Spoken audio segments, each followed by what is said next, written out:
ตรงตักไม่สูงผู้ปั่นแห้งไตโมเดลชาแนลกูโกค่ะไม่สูงพี่น้องเขากูโกค่ะเมื่อในมาทบเมียข่าวใจหนุ่มตั้งช่องไตโมเดลชาแนลนะคะ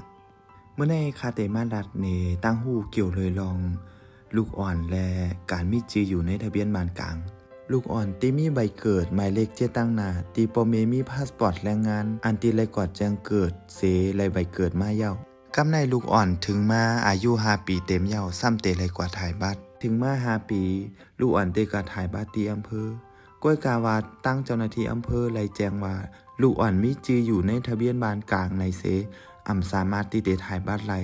ต้องย้ายลูกอ่อนออกจากทะเบียนบ้านกลางกับเขาจอมทะเบียนบ้านนายจางของปอเมก่อนหนังฮือลูกอ่อนเตมีบ้านเลขที่เสถ่ายบัตรไรจอมหนังปักเปิงเปิ้นนะครับกอบสั่งแลลูกอ่อนถึงมีจืออยู่ในทะเบียนบ้านกลางในซึ่ง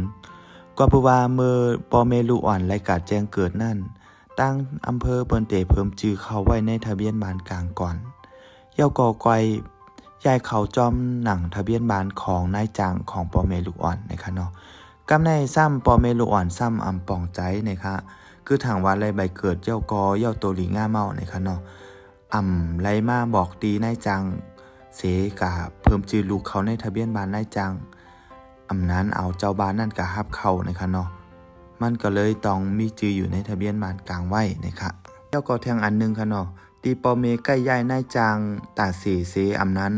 ใกล้ย้ายตีเหตุการณ์ตาเสในนั่นขนาดเนาะจอมหนังตีเหตุการณ์ป้อถูกใจเจ้าก็เลยย้ายนายจาง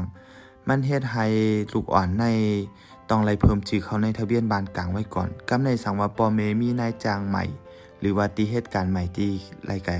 จดทะเบียนแรงงานคืนทะเบียนแรงงานจอมนายจางก้อนนั้นนะคะเนาะก่อยหือมาย้ายลูกออกจากบ้านกลางกับย้ายเขาจอมหนังนายจางใหม่นะคะเนาะมันเฮ็ดให้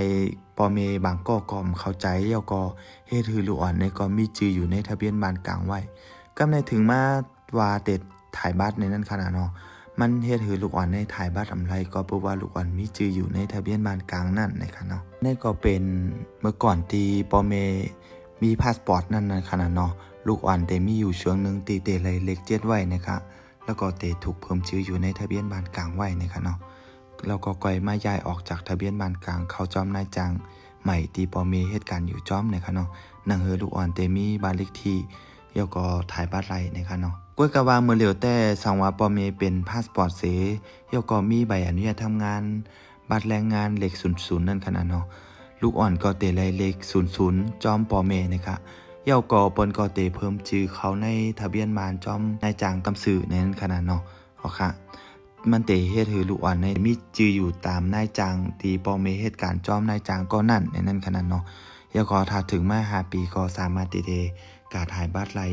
จอมหนังบ้านเลขที่นายจางก็นั่นนะคะสั่งว่าปอเมยังเหตุการณ์อยู่จอมนายจางก็นั่นนะคะเนาะเอาค่ะก้อยกะว่าสั่งปอเมไหลใหญ่นายจางในก็โหลดไหลมาใหญ่ลูกอ่อนออกจอมในนั้นขนาดเนาะปอเมอยู่จอมนายจางก็ไหลก็ลูกอ่อนก็ต้องอยู่จอมนายจางก็นั่นในนั้นขนาดเนาะข้อมูลเกี่ยวกับลูกอ่อนแล้วก็การมีจืออยู่ในทะเบียนบ้านกลางในนะคะเนาะสังว่าพี่น้องเขาใครฮู้ในก็สามารถติเตเอาไม่เกิดนั่นกะเช็ครายตีอำเภอนะคะว่าลูกอ่อนเฮาหรือว่าลูกเฮาตีมีใบเกิดในมีจืออยู่ในทะเบียนบ้านกลางหรือว่ามีจืออยู่จอมในนายจางเก่าหรือว่านายจางปัจจุบันนะคะเนาะสั่งว่าเฮาใครฮู้ก็สามารถการตรวจสอบรายตามทะเบียนราษฎร์อำเภอนั่นนะคะเนาะเอาค่ะนี่ก็เป็นข้อมูลตีลีนะคะเนาะที่ออกมาลาดนี้ในเรื่องของทะเบียนบ้านกลางแล้วก็เรื่องของไปเกิดของลูกอ่อนในนั้นขนาดเนาะตอนตาเตเฮ็ดบัตรครั้งแรกในนั้นขนาดเนาะแทงอันนึงค่ะย้อนฝากค่ะเนาะสั่งว่าลูกอ่อนตีมีจืออยู่ในทะเบียนบ้านกลางนั่นมันมีข่าวตั้งอยู่ในทะเบียนบ้านกลางหึงเป็น10 ปีนะคะเนาะลูกอ่อนสามารถตีเตถูกจำหน่ายไรนะคะเนาะสั่งว่าพี่น้องเขาก็ไหลตีมี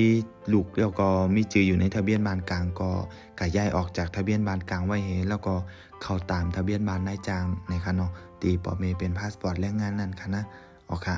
โกว่าลูกอ่อนเตถูกจำหน่ายนะคะเนาะสั่งว่ามันถูกจำหน่ายแล้วนี่ก็